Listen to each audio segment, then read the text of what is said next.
Pwede na po bang pumasok? Kaya tayo nadidisgrasya. Pag pumasok ka dito ka maglolong, ganon. Inuhitan ko to sa 8-hour time frame. This one, I'm looking at this one as a next possible resistance.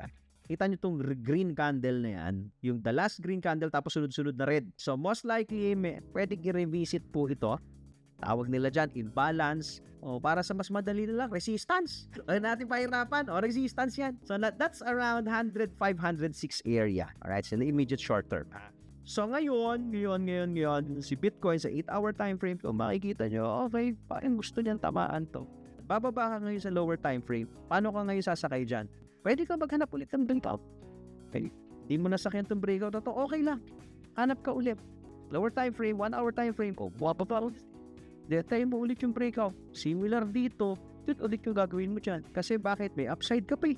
Ito pa yung target mo. So this could potentially do a flag, wait for a breakout, and possibly target this 105, 106 level.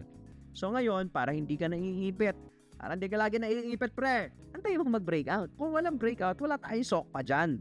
Huwag ka sumok pa pag walang breakout.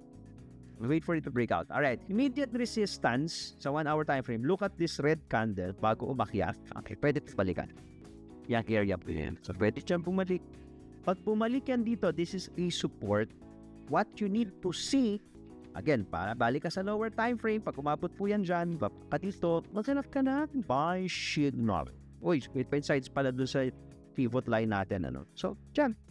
Most likely, may talbo po yan dyan. So, it's either you enter here sa breakout or you enter here sa support. Dito pwede na po bang pumasok? Kaya tayo nadidisgrasya. Pag pumasok ka dito ka maglolong, ganon. Wait lang, antay lang tayo dito. Hindi ka maiiwan pagka may sistema kasi po yung tipay natin, meron tayong tinatawag na bounce play. So yan yung bounce play. Pag tumama sa support, pwede mag-bounce.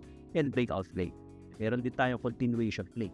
Yan yung sistema na sinishare natin sa inyo. Okay, so that's the immediate short-term price action ni Bitcoin. Kaya sabi nga natin, playground talaga to ng mga momentum traders, swing traders. Okay, so marami kayong makikitang plays dito. Kasi Bitcoin sa macro, on a bigger picture, share this with you. It's called Dribble. Okay?